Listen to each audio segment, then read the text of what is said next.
open meeting of the This open meeting of the Triton Regional School Committee Facilities Subcommittee is being conducted remotely, consistent with Governor Baker's executive order of March 12, 2020, in response to the COVID pandemic, and enacted into law by Section 20 of Chapter 20 of the Acts of 2021, and the provisions extended through March 31st, 2025, by the fiscal year 2023 supplementary budget by Governor Healy on March 29, 2023.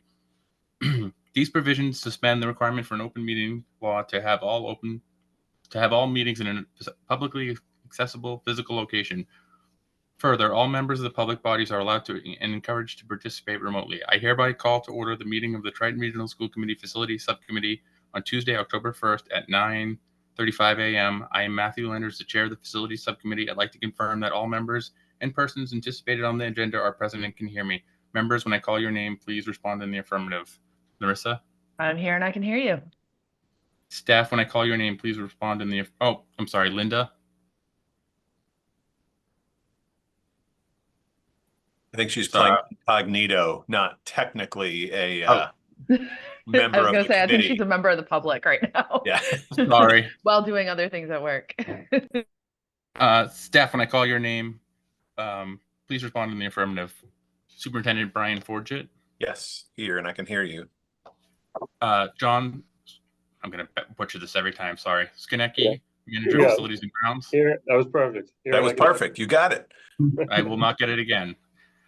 Brian Perry, Director of Finance and Operations? Yep, I'm here. Thank you. Patrick Kelly, Triton High School Principal? I'm here and I can hear you. Alan McRae, Triton Middle School Principal? I'm here and I can hear you. Did I leave anyone out? I don't think so. And the town representatives, Christine Nealon Rowley, I'm here and I can hear you. Selectman Colburn Salisbury, I'm here and I can hear you. Neil Harrington, Salisbury Town Manager, I'm here and I can hear you. and Kevin Provinger from Habib and Associates, I am here and I can hear you. and Julie O'Grady from Habib and Associates. I am here and I can hear you. Thank you. For this meeting, the Triton School Committee is conveying remotely via Zoom using the information provided on the district's website, identifying how the public may join. If you are personally attending by video conference using your device camera, please be aware that others may be able to see you. Committee members and administrators, please remember to mute your phone or computer when you are not speaking. All supporting material that have been provided to the members of this body are available on the district's website with the agenda posting, unless otherwise noted. The public is encouraged to follow along using the posted agenda. Each vote taken in this meeting will be conducted by roll call vote. Please note that this meeting is being recorded and anything that you broadcast may be captured by the recording. I don't think we have any members of the public, right? So I don't have to read the public comment guidelines. I do not see any. Alicia Greco's coming in now, but no public. Okay. Then I just need a motion to open the meeting. Or do I? Yeah. No, you don't. You're good. I don't, sorry. I'm going off script. The first agenda item is a minutes approval. Can I get a motion to approve the minutes from the September 13th meeting? I will make that motion. I'll second. Roll call vote, Narissa? Yes. And I'm a yes. And second agenda item is the discussing the building options, and I'll hand it over to Brian. Yeah, so I will say very little other than to say last time we looked at options 1 and 2 from Kevin and Julia. Julia wasn't at the meeting, but she's back today and was part of the team that worked on these options. Again, just to set the context for this, these are ideas, not full building designs, right? So these are trying to tease out what can we possibly do with the existing infrastructure to both update, right? The sunk assumptions are we're updating systems, structures, building envelope, right? All the needs. Secondarily to that, we're saying, what are the things that we would want to fix with this building? With the ultimate goal of deciding when we hear in December, it's a yes or a no from MSBA. If we hear a yes, we have a decision to make. If we hear a no, then we've got some type of actionable plan to move forward with. So in the board docs agenda, there is an agenda item calling developing building options. There is a PDF attached there. Certainly, Kevin, if you want to share your screen, that's probably helpful. But you also all have the PDF in your in board docs there to take a look at. Options 1 and 2 are on the PDF. Continuing on 3, 4, 5, and 6. I looked at it and had a quick email with Kevin of like, yeah, we'll just wait and explain, because I think there's a lot of explaining to do as far as the thoughts behind it, taking some of the things we talked about last time and kind of further trying to tease those out. So unless anyone has any specific questions, I think it makes sense to turn it over to Kevin and or Julia and kind of take us through the options. I just had a quick Okay. one. After the Cool. meeting, can you send us option 5 ground level, please? Because it wasn't in the PDF. Hmm. Only the main level. Yeah, I You don't, know how they all have 2? I do. I don't believe that we had developed that level Oh, okay. for All right. options 5 and 6 because they would be very similar or identical to some of the other options. That would explain why it And wasn't we- there. And we Thank can you. talk about that when we get there. Happy to share my screen, but it's disabled right now, so I think it needs to be enabled by the host. It says Be able all, to now. yeah.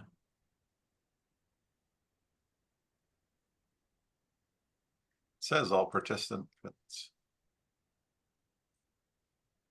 Okay, it's back up. All right.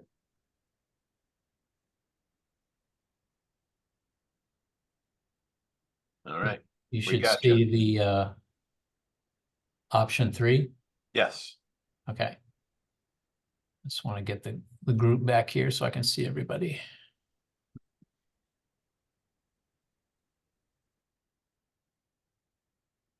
Okay.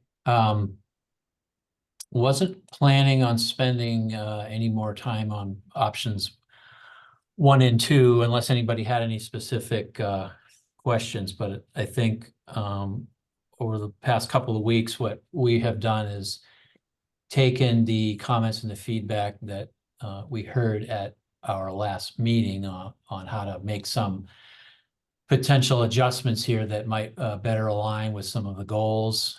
And so we've come up with a number of other options, and they're all sort of variations on the same theme. I think what we're finding is that there are certain areas of the building that have high potential to be repurposed. And so we can go through it. Option 3, I'll start in the administrative area. I think what we heard last time is that there was some desire to try to group the administrative offices together and have a single point of entry instead of having 2 separate entries to the middle school and the high school. And so this option and options that follow will all address that desire. So in this version, there's no additional area that's been added to the building. So the total building area would remain the same as it is now, but we would do some reconfiguration. And so what's proposed here is in the existing courtyard area, the entrance of the high school is right in this area, right here. And so we would relocate the middle school administrative offices to this area here near the current entrance to the high school. And I believe that would displace the nurses area, which is right here, and the art classrooms, which are in this area here. So we've relocated the nursing area down here, and the middle school administrative offices is immediately adjacent to high school and the district offices right here. So it's all grouped in the same area. So by relocating the middle school offices, it frees up this area here. And so what we would propose is to locate the middle school media center in that space. It's just about the right size for that purpose. If you're looking at the MSBA guidelines for a middle school media center, it's right on target. So it seems like that would be a good option to enlarge that, which is based on our space needs analysis was very much undersized. So looking back here, we would propose a main entrance be relocated to this position here with a security vestibule that could be monitored from an office here. And we would relocate the art classrooms to this area here, which is currently, I believe this is a music room and this is a locker room right here. So this scheme would displace those two classrooms. So we need to find new homes for them. That frees up some area to have a lobby size, nice lobby size. And one of the things that I think we've discovered that's of significance when you look at how the year 2000 additions were added to the existing building, there's a significant change in elevation between this part of the school, which is the original construction, and the middle school gym and the high school gym, which are about almost 7 feet higher in elevation. So that we need to have a transition. And what we were thinking is that we could make that transition here by introducing a new set of stairs and a bleacher structure that would be there in between. This is not labeled correctly, but you'll see it on the following slides that it is labeled correctly.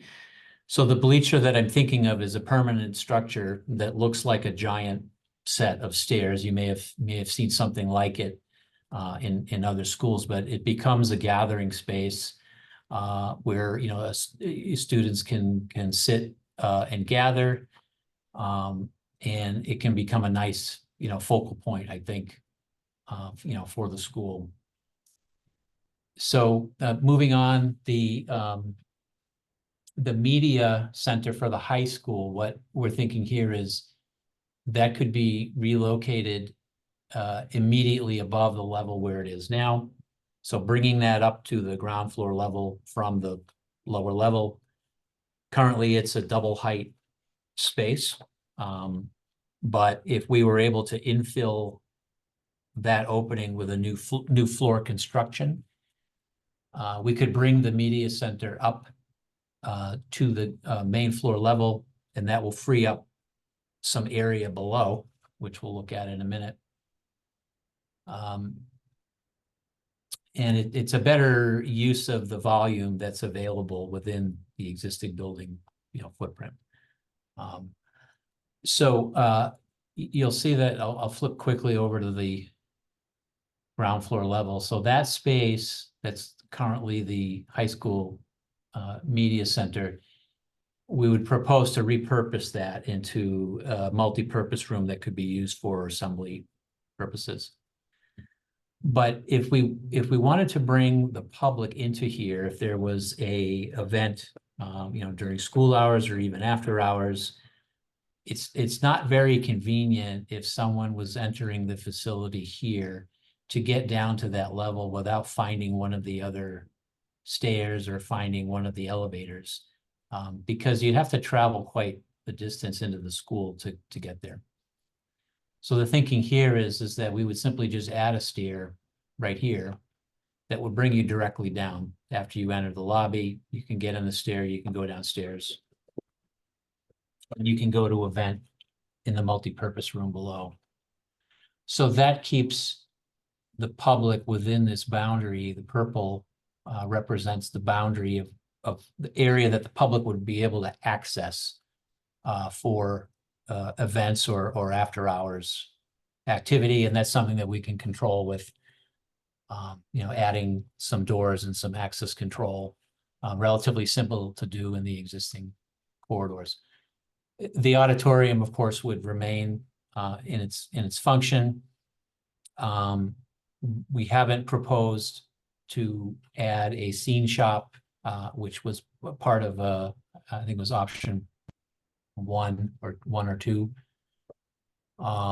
Thinking a little bit more about that, you know, a full scene shop is something that it probably, you know, goes a little bit too far for high school theater. It's something that, you know, we don't see typically. It was a good idea, but perhaps something that's not needed. And it's also important, as we heard last week, is we want to make sure that we can maintain this corridor here for circulation. We had cut that off in the last iteration.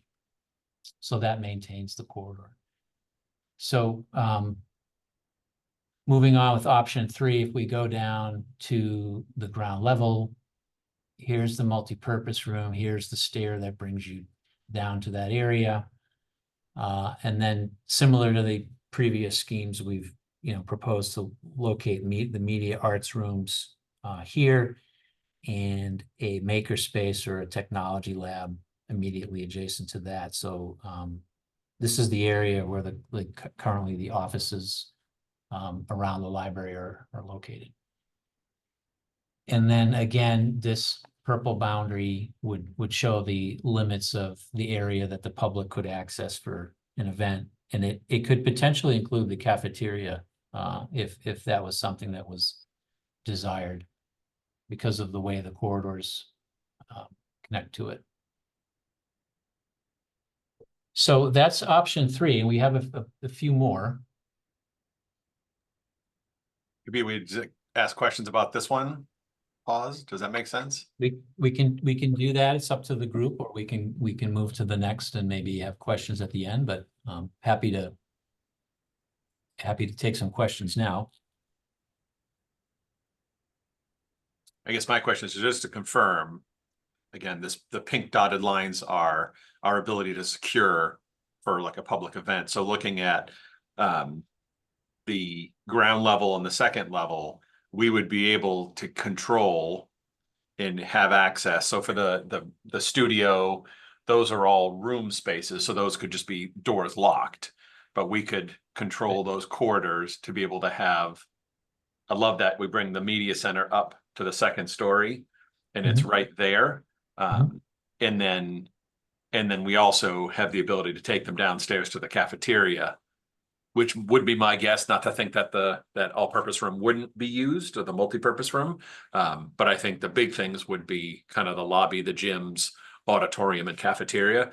Although we've never had a multi-purpose room, so we might we might find that that's the most used room. But being able to have that to be able to be isolated and secure makes a lot of sense. There's a lot of interesting this design for me. I miss the we didn't call it a lobby. What do you call it? The entrance. The commons. The commons, right? I miss the commons and the connectivity that Mhm. that brought for the middle school over to the gyms and auditoriums and even access down to the cafeteria. But this I like the way it's bringing the administrative suites together. One controlled access point for security. And then, you know, being able to get in to whatever office they're going to. So I'll stop talking. Yeah, I think I have a question, Ryan. go ahead, please. Do we still have a school store? And do we still have the bag? Yeah. It's not shown here, but I think that could be easily incorporated because they're relatively small spaces, but I think we could incorporate them, you know, into this area right here. Alicia, the bank has been gone for several years. We're using it as a conference room space now, but that they left during COVID. Oh, okay. Well, banking is all different now anyways. Okay. Yeah, which is why they pulled out. They've ended their school banking programs. Okay, thank you.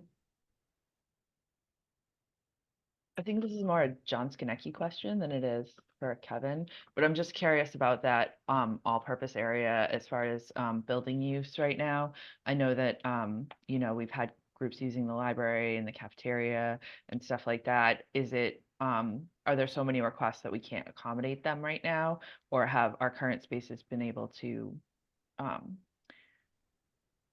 you know, accommodate that use? Come again with that question? I'm sorry.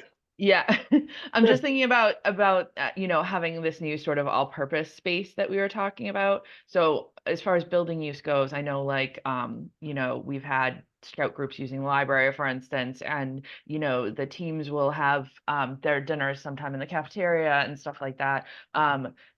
Are there so many groups asking for space that we haven't been able to sort of accommodate community needs, and we need that extra space? Or You're saying outside the school day, not.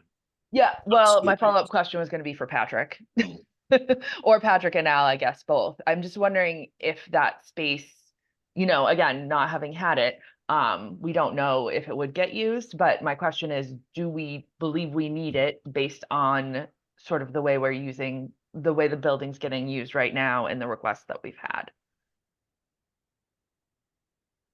Tough to say. I mean, I think right now with the space we have, we're not denying people use. It's not overbooked. So from that perspective, I don't know if it's not completely necessary in that sense. I mean, we're able to host all the events, pasta parties, your meetings, school committee meetings, and everything else. We've been able to host everything in the spaces we currently have. I would say the multipurpose space would have a higher rate of usage, and we would be pulling things out of the library space or the media space upstairs, what would be upstairs. I see more classes being able to use that multipurpose space. I feel like we're constantly looking for an additional large space, whether it's on professional development days or for activities or after school, and trying to make things work sometimes in the cafeteria or trying to make things work in an auditorium. It's just not quite set up or functioning in a way that you need. And I think this would solve a need. Okay, thank you. I was gonna say this would be one of the benefits of a non-MSBA project, right? Because we're gonna have way more square footage than we would be certified to renovate. But for a very simple, if we're bringing a floor and moving the library to upstairs and splitting that space in half, it's not expensive construction to have a big empty room that we can, you know, manipulate with kind of finishings and furnishings to make it usable. And like Patrick said, I think there's, even if it could be divided, right, like those kind of soft dividers, and have two, you know, somewhat smaller but larger spaces. Because I know we're perpetually looking to have a meeting, and it's in the library during the day, and we're taking over the time that the kids need to be there and stuff. So Yeah, this is big enough that it could be subdivided. Yeah. With a folding partition. And so it would have to have the only hall access, because that's a courtyard, just to point out to people, just above the pink multipurpose is an outside courtyard. So it would have to be split kind of left to right horizontally, and have two doors, you know, from that hallway to the left, right? In this scheme, yes. Okay. But you know, if that was something that we wanted to pursue, it might be nicer if we could divide it this way, so that both rooms have outside light, and then perhaps we simply just have a, you know, an access port or something here. Yeah. But that's something we could look at. All right. So I mentioned that this scheme didn't add any additional area to the footprint. It does add total floor area. Brian had mentioned that you know, by adding floor area here to the media center, we are increasing the floor area of the building, but not outside of the existing footprint. So if we look at some of the later schemes, this one I would say is probably the least aggressive of the schemes. But if we move on to the next one, option 4, I think, which is a bit more aggressive. Sorry, can I ask one more question on option 3? I'm sorry. Of course. Where did the middle school band room go? It got taken over by art studios and locker room. Yeah. Did we lose that space? Those 2 spaces that are up there? Well, or is it, I mean, I know it's we- conceptual, but right, we would need to find another home for that, but I do recall, I think it was a comment from our first meeting that music had more room than it needed, and we may have misinterpreted that, but so that was a space that we thought that could potentially be repurposed if music could be relocated somewhere else. Narissa, I'm looking at it saying that we've got in this design still a band room and a choral room. Mhm. And if we're operating with an aligned schedule, we can schedule the building so that the band room is always being used by band students and the choral room is always being used by choral students. Okay, so it's the middle school, high school schedule right now that's essentially causing overlap and. Okay. Correct. All right. So Perfect. typically in the course of the day, one of either the high school band room or choral room is left vacant. So with a more efficient use of space, we could certainly make that one. Perfect. Thank you. And I think there's a value of having the kind of arts suite all together, but there's also with the high school media center, with the in any of these, with the high school admin being moved to the left in the drawings on the screen, and the library media moving from upstairs down to where the current admin suite is, you have a fairly large, it's like an oversized classroom that is the high school or the middle school media center that could become accessible for the arts, whether it be choral or band or any other learning space. But that would be pulling it out of the kind of an arts area. Part of the motivation for looking at this area for the art studios was the availability of natural light, which I think is important for an art studio. Okay. So moving on to the next one at the main level, I mentioned this one is a little bit more aggressive in terms of its approach. So in this scheme, we've taken up quite a bit more of that existing courtyard and extended it out towards the front of the building, roughly where the entrance to the high school gym ends, which is about right here. And in this scheme, we're grouping all of the administrative offices together. Middle school moves from here to here, freeing up this area for media center, secure vestibule here in between. High school has moved to here, and the district administrative offices have moved to here. That frees up a lobby area that's quite a bit larger than the previous scheme. The nurse could move over to here, and this entire area being freed up, which is currently the high school and the district offices are located here. And then the high school media center could reoccupy that space. And so now this area here, our double height space, becomes free for something else. And we've proposed that a black box theater could be located there because we have the height. And I think we had discussed this at our last meeting as a potential use for that space. A black box theater, I think, is a bit more flexible. It has minimal requirements for set pieces, lighting, and all of the tech that goes with it. So this is a bit of a different direction than having a fully equipped scene shop, attached to the stage, which I think ultimately was problematic. So again, the art classrooms that were here moved to the same location as they were in the last scheme. And I think down here, this illustrates a bit better what that transition from this elevation to this elevation could be.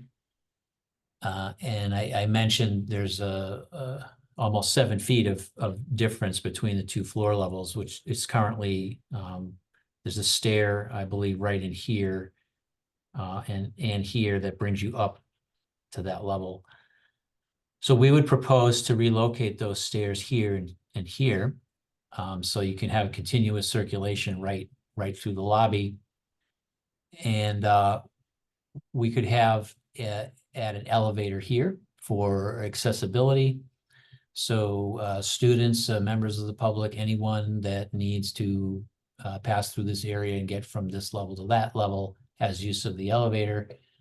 But also it could be used by members of the public. If there's an event in the gymnasium, you can bring members of the public through here or here. But the thinking of adding an accessible route here is that you could get to the middle school gym and the high school gym without passing through either space. So currently, what I understand is you need to enter the gymnasium up here, pass through the middle school gym, and then into the high school gym. So something like this, if we were able to introduce new door openings through this wall. Now, this wall is currently an exterior wall that faces the courtyard. Now it's interior.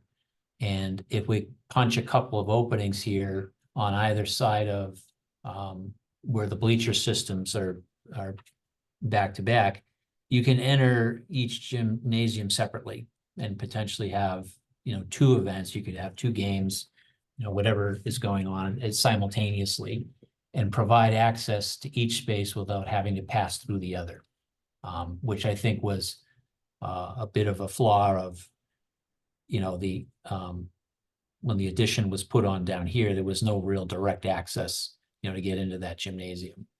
So that's an improvement, I think. And then moving downstairs, the last game we looked at adding a stair, I think it was right here to get downstairs. We would relocate that down to this location. And then if we go downstairs, here's that new stair. So it's right there in the corner of the lower level. Here's our, whoops, sorry. Got away from me there. Here's our black box theater. And the media arts rooms and the maker space or the tech lab is the same as it was in the previous scheme.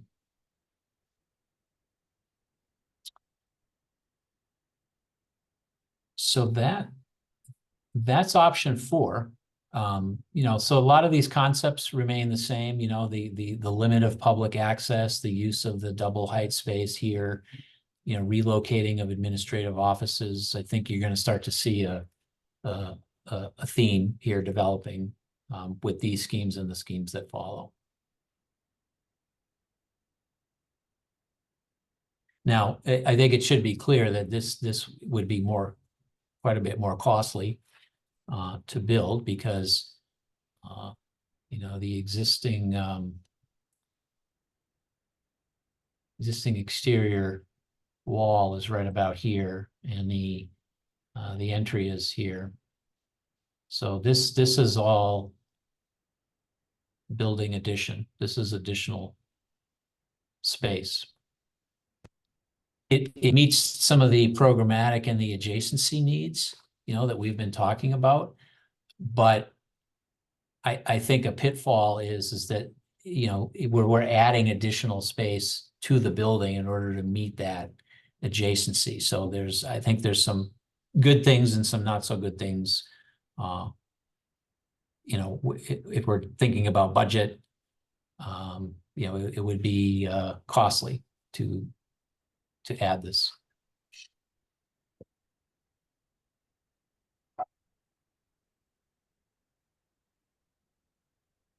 People have questions about this one now, or comments, or want them to jump into the next option?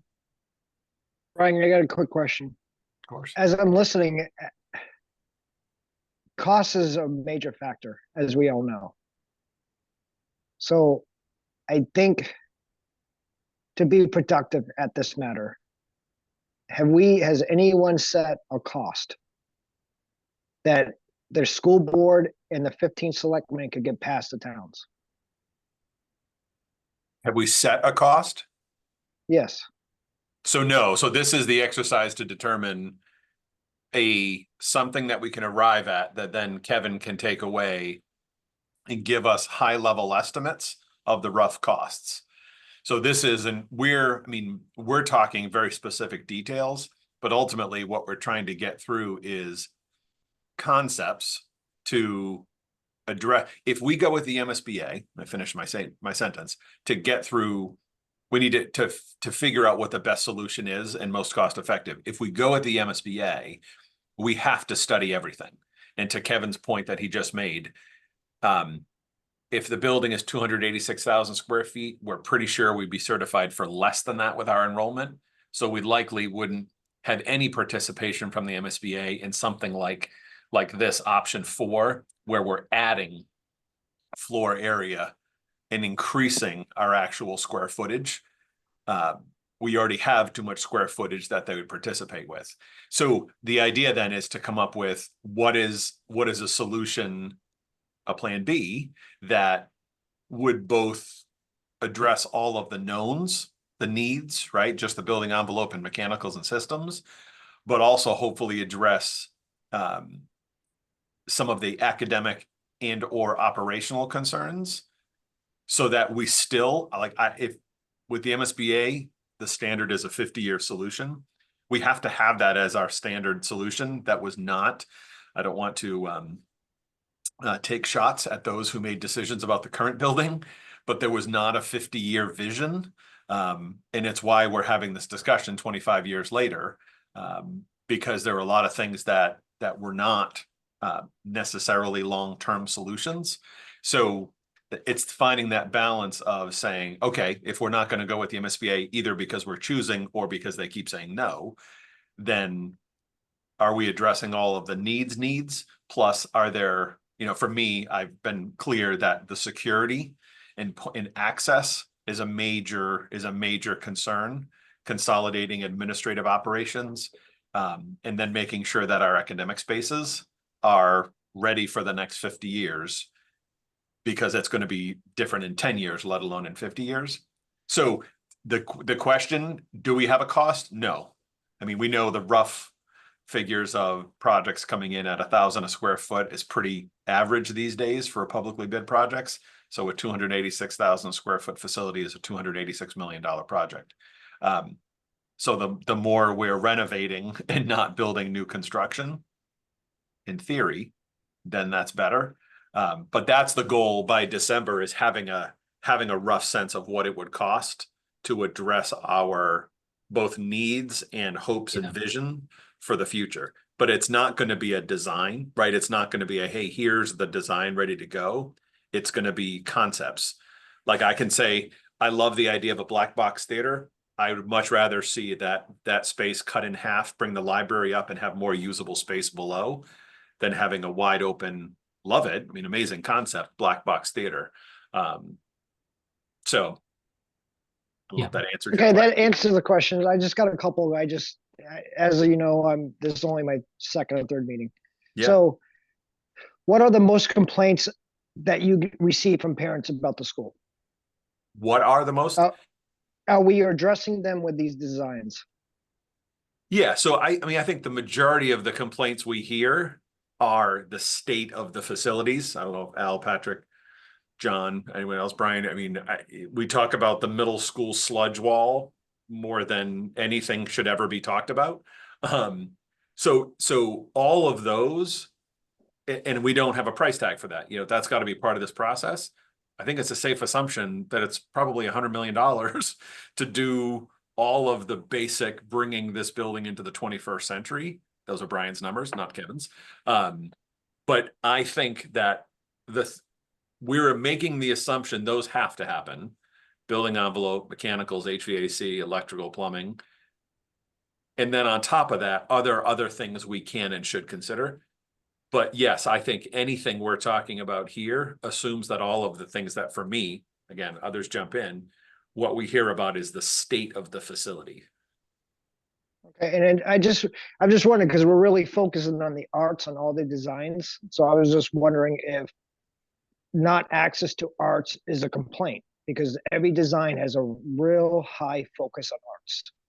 So I'm just wondering why we are focusing on trying to create more art space or musical space. Yeah, I guess I would I say think- I don't see it as creating more. I think it's streamlining where they exist. And it's For security. What's that, Matt? For security. I think we're trying to solve the security issue. We have to move things around. You know, you're creating black studios, you're making more media centers, you're doing a lot of arts. Is that So the something media that people are looking media for? center is the library. Okay, well, I'm just wondering, because there's a lot of focus on the arts in every single one of the designs, and I'm just wondering why that is. Mike, in but it's this plan, you've got the reduction of one of the music rooms. One of the big things that's happening is that the TV studio that's currently outside is being brought inside. I think there's big benefit for us to bring all classrooms that are outside inside the building for a campus security standpoint. That TV studio should also be something that has public accessibility. And right now, like, I don't really want to be using the outbuilding how we're using it, but that's what we've got for space that's designed for that. And so bringing that into the building and making better usage of the depth of our current library would be a huge benefit to the school. And I think whatever plan we go with, we shouldn't have 30-foot ceilings on our library as much as it's nice for natural lighting. It's just an inefficient usage of the space. So for me, I look at it saying we should rearrange where things are. That front entryway in what would be an ideal setup has 2 art classes right there, so they've got to move somewhere else. And we'd want to think about you know, what we actually need with our music program, which likely isn't having 3 music spaces. It's probably 2 shared between the middle school and high school. You know, and keeping everything kind of confined to that wing where most of that is in the more accessible space that we've been looking at. Okay, I'm just wondering, because every plan has very high, intense focus on arts, and I just was wondering why. And the other thing is, this might be for Patrick, both principals, John and Brian, maintenance. As we're designing this, and you know, the architect himself, are we thinking about maintenance? Because we have problems with our roof lines, that we have dead space and water is getting in areas. So are we, when we're looking at all these designs, are we also focusing on the maintenance of the design? If anyone can answer that. Yeah, I can jump in here. Yeah, I don't want anybody to think that other parts of the building or other issues with the building are being ignored. This is one fragment, I think, of a much larger effort. And I'm not sure if you were at the presentation that we did a few years back on the facilities condition assessment, but a lot of the issues that that you're mentioning with the roof in particular, there was a study and an estimated cost to address all of those issues and make all the necessary repairs. That hasn't been forgotten. So I think at the end of this exercise, where we develop a budget or an estimated cost, that's all going to be included. So the things that we're talking about for these concept plans, I think are costs that are built on top of that. So we need to look at the overall budget, but the other things the infrastructure problems, the things that we all know about and are aware about and have heard complaints about, that stuff is not, being put aside. That's going to be Okay, part, I it's going just, to be part of the we're budget. making, we're making a lot of design changes in all 4 plans, correct, Kevin? So when we're making these design changes, are we considering tying into the old building and not making, weak spots in the roof lines? Are we not making weak spots in the wall lines? Are we, Yeah, we're trying to, one of my pet peeves with Triton is the maintenance is a nightmare. You mhm, have courtyards that we're not addressing, that have trees in them that we have to maintain. Mhm. So in order to drive down the cost of the overall building itself, we also have to think about the 50 years of maintenance. And I absolutely. don't see a lot of focus on the understanding of what we're designing, what we're building, and the 50 years of maintenance of it. So if I That's can the just jump concern I in. have. Yeah, no, and a valid concern. And that would be, so if we were designing, right? So if we had said either A, we're with MSBA and we're moving forward with them, or B, we believe the right path is to go on our own, right? When we're designing, those are absolutely discussions we have to have.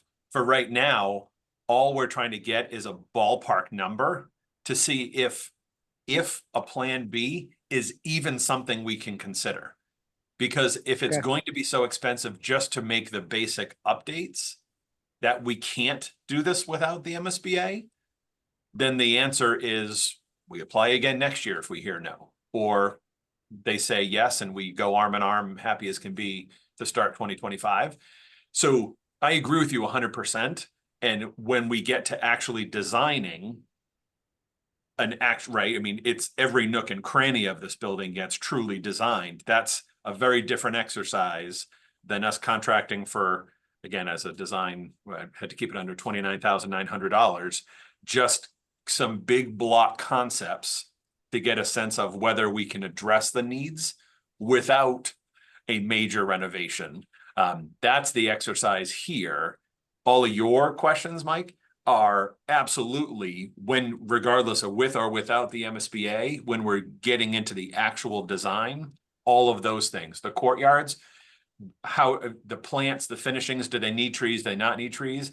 That's all down the road. For right now is the question, are we going to leave a courtyard or are we going to like fill it in? We're talking, very high level to get a sense of, is this 50 million, 100 million, 300 million? And then be able to say to the towns, all right, we don't think there's a viable solution less than X, in making a decision of whether we believe collectively we should apply again to the MSBA if we hear no, or just partner with the MSBA or go our own. I know, I just, with some of the courtyards, I mean, we should glaze and put a roof on some of them and open your classrooms, I think. I just think we're focusing on things that I don't really know that we're going to be able to sell it to the people on some of this Can I stuff. say something, Brian? I think, Mike, I think to your point, I don't know if you were on one of the last meeting that I was on, which I think was 2 meetings ago. We looked at everything and it was determined that classroom size are okay. And Yeah, I watched that, Alicia. I understand all that point. and but- the arts and the music is what needed to be reconfigured, which is why I think I know, we're now all the old 70s schools have all these stupid courtyards in the middle of nowhere I know. that create, they it's a used to maintenance nightmare. They used to Well, smoke. they used to, yes, I remember my mother told me. And I know we're struggling with their library because it was supposed to be a pool. So, I mean, that's why it's so big. So I understand the struggles. I just, as you know, Alicia and Christine knows, we have to sell this to the people and they don't want to spend a dime to begin with. So we have to make sure that we focus on something that they will say yes to. Absolutely. I get it, Mike. Yeah, I agree 100%. Yeah. I agree as well, Mike. Thank you. Yep. Thanks, guys. Okay. Should we look at another one? Sure. Can I say one other thing with the arts, like moving the art studios? Part of the reason why art and music keep getting touched is because art currently exists on Kevin's screen that we're seeing where it says lobby. Those are art rooms right now. So part of this is to address the solution of one point of access and security.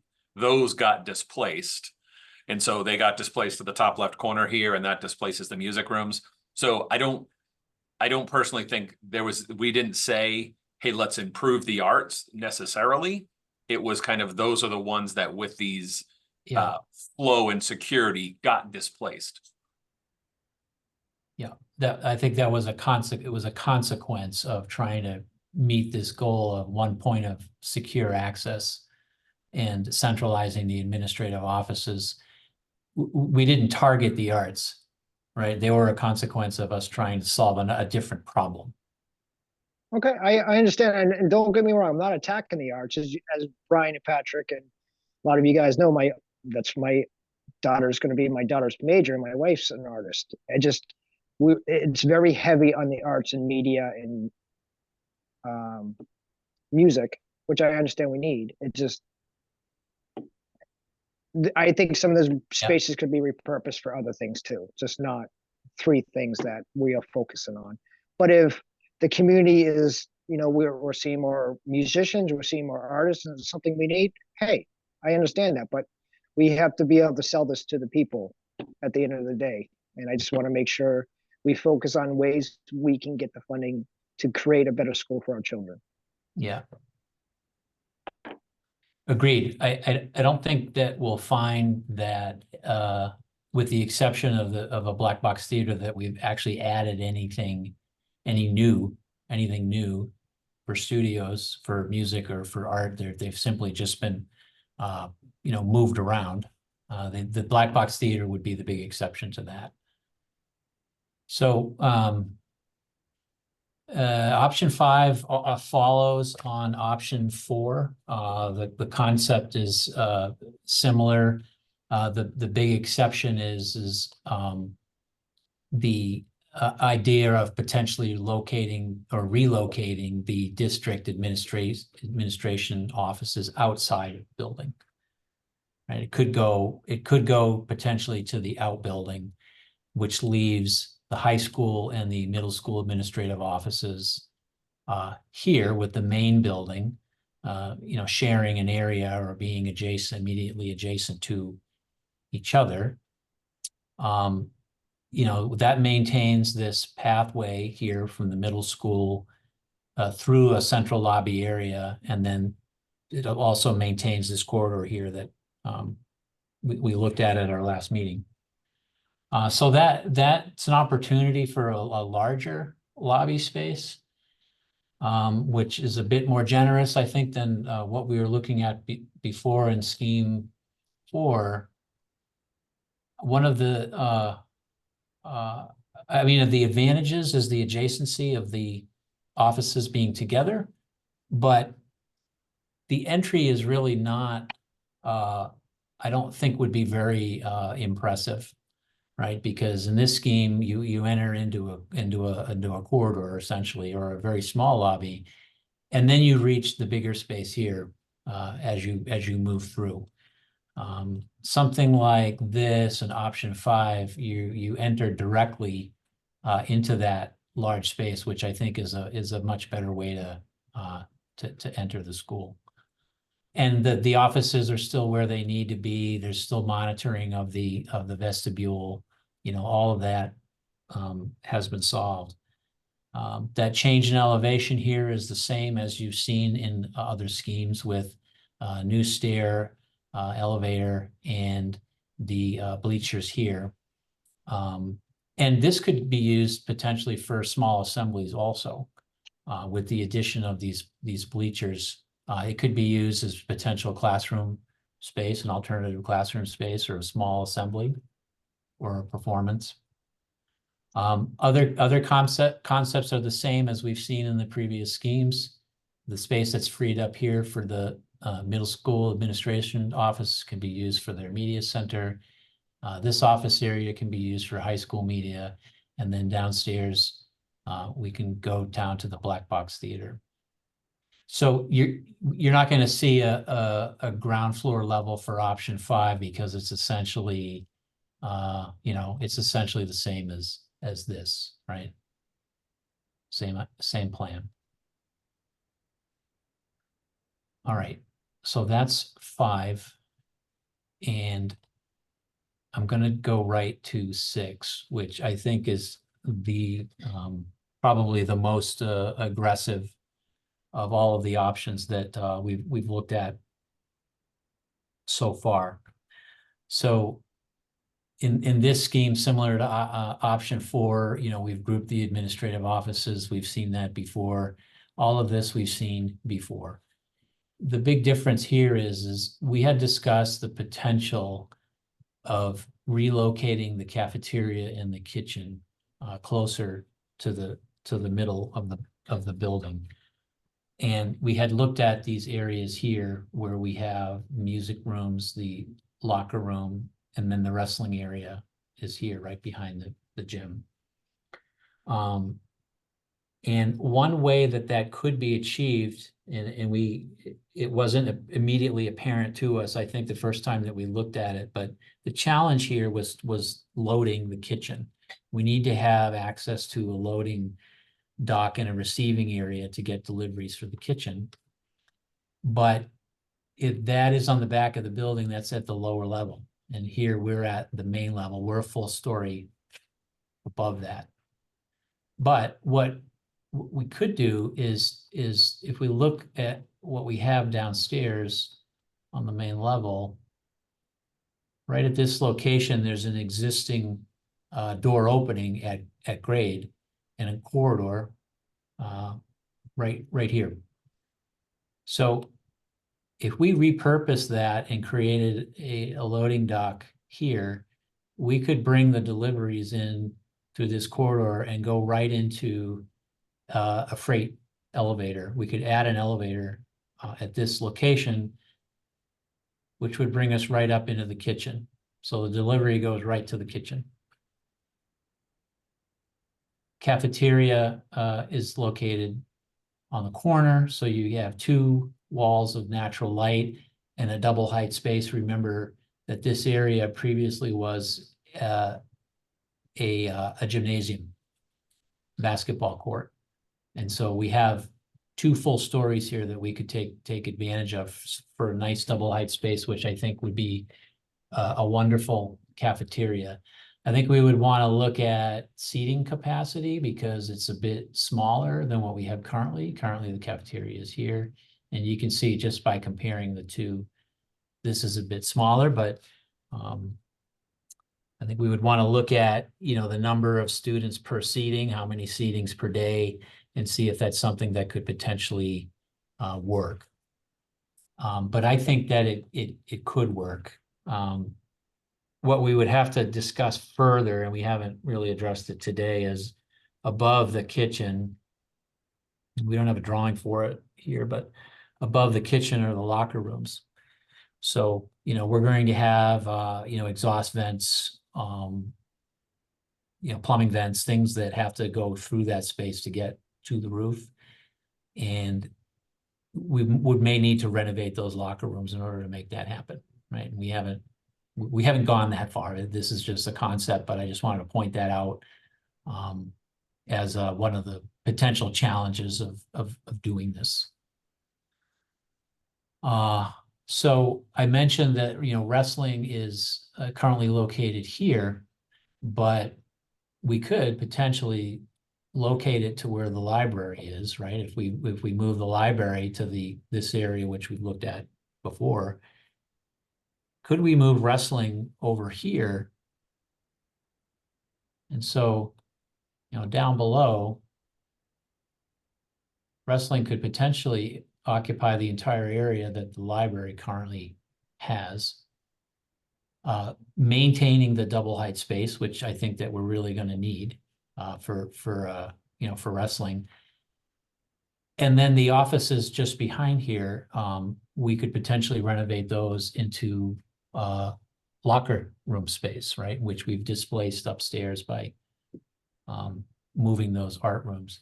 And there is plumbing. I mean, we haven't looked at the utilities in any level of detail, but there is plumbing in this area because there's a pair of toilet rooms there. So we could potentially develop a locker room with showers in that location. So that's a potential solution for wrestling, which we talked a bit about that last time that we met, and that was a valid concern. Now, if we did relocate the cafeteria and the kitchen, you know, this whole area here where the cafeteria and kitchen are located now becomes available. So those rooms, the art rooms and the music rooms that were displaced on the floor above could potentially come down here and occupy the space currently where the cafeteria is. And the kitchen would no longer be needed, of course, and that could potentially simply just come down as a demolition. And then that would free up, you know, 3 sides here for windows, which gives you, you know, the opportunity to bring a lot of natural light into those spaces, which I think could be quite nice.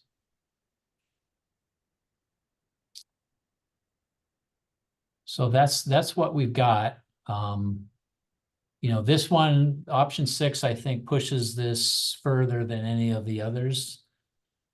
Certainly, right? And that's, there's more cost there involved. There's some really nice ideas, which I think are very, you know, very appealing ideas. But in the, you know, the overall scope of this approach is a bit larger than the others.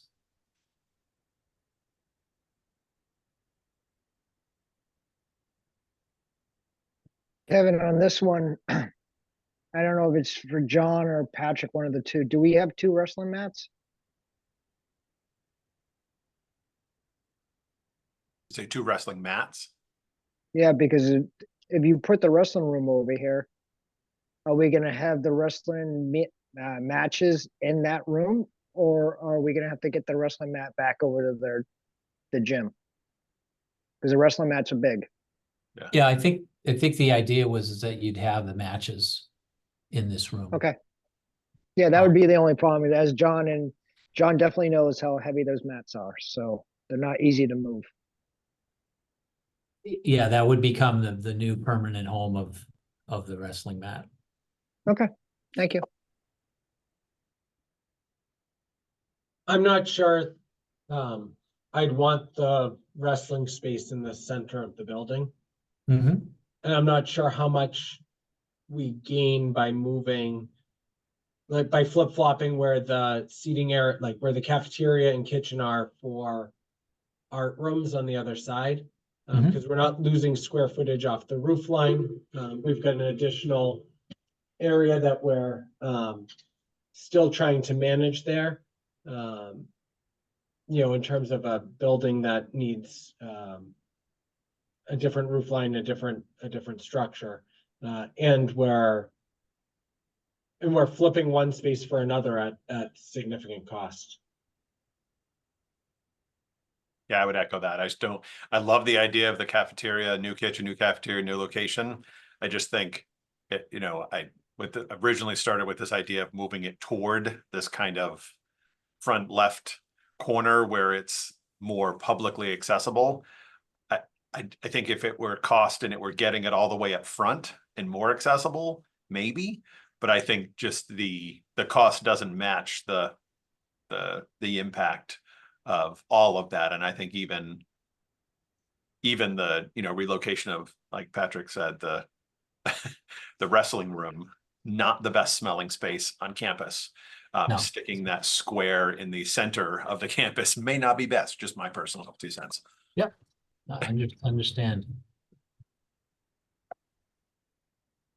So Go ahead. Go ahead, Matt. I was going to say, personally, I'm leaning towards option 3. I would like to combine the middle school and the high school offices, but other than that, I think the rest of the plan works. 3. I think we're going to have a hard time trying to sell people on additional square footage if our building's already too big. Yeah. Yeah. Yeah, or I was even looking at 5. And 5 with the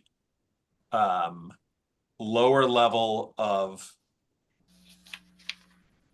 3. So basically the media admin, so the media space, my thought is, I don't know how I can say it by options, right? The idea of the media center being cut in half and just bring it up.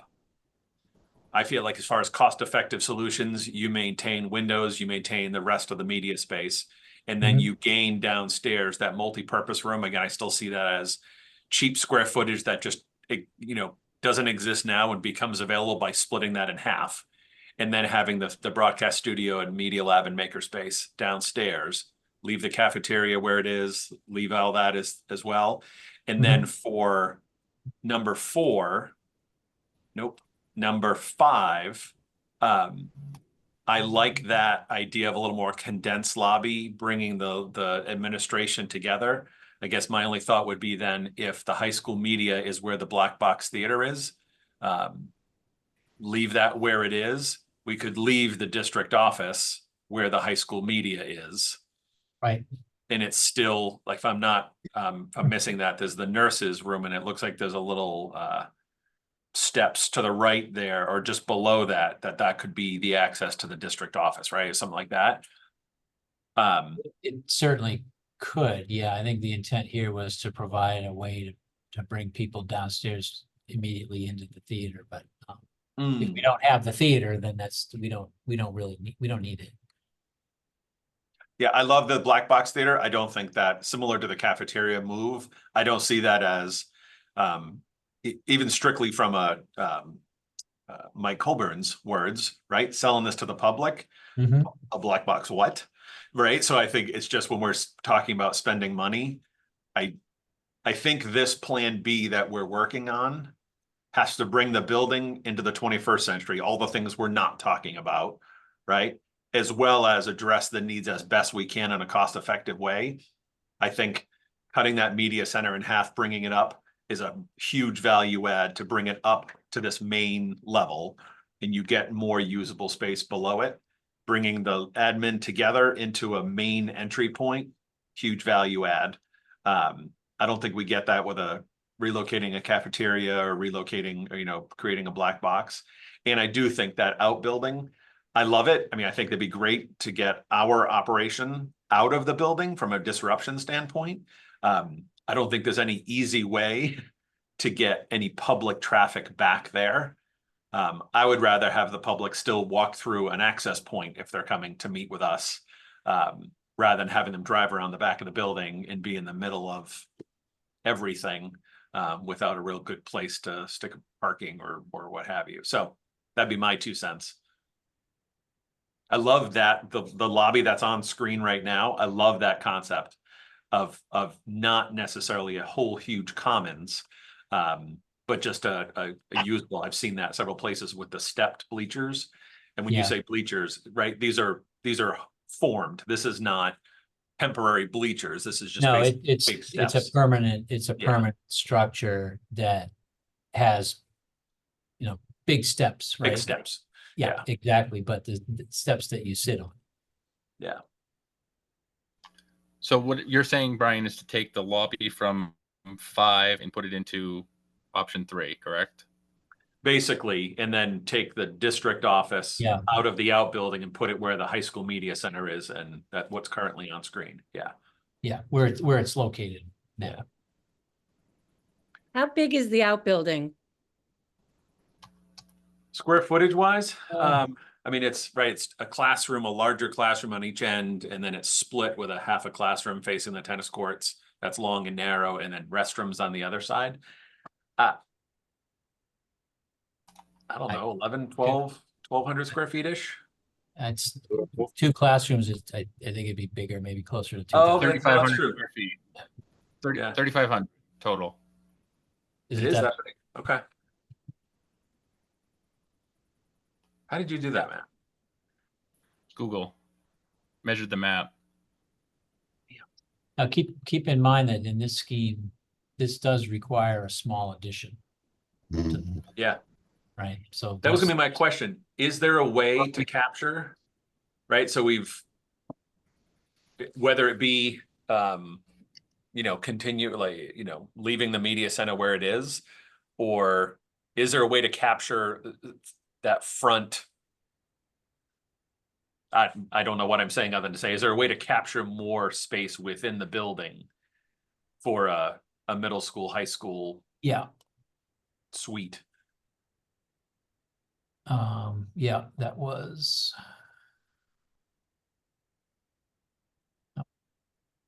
I'm getting lost here. Yeah, you and me both. High school, middle school.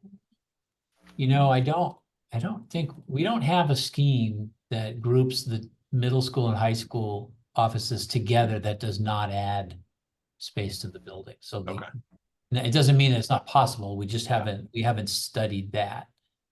Yeah, I wonder too, could it be, oh, there's a courtyard in between, I don't know. I was gonna say, where on the screen, it currently says high school and district TRS admin. Yep. Could that be high school, middle school, and bring the district closer to the lobby? That feels disconnected then from the middle school, or maybe it's close enough. I was also wondering, we talked last time about potentially taking a couple of classrooms from the middle school, which I wonder if that could be part of the shuffle there too. I don't think, the district admin needs to be directly connected maybe to the middle school and high school admin. So maybe you can move, those two in where district and high school is right now, and then separate the district off and put it in a couple of classrooms in the middle school. I think it also, I don't want to say this is a problem, but I think it's a hot button issue when it comes to a vote. We opened the door about potentially considering moving 6th grade to the middle school when we were talking about the MSBA. And I think if we take that off the table, it gives us more middle school space that could potentially be repurposed into something useful. And also then that becomes the design that we can do for a lower dollar just doesn't allow for that. So it doesn't even become a discussion point.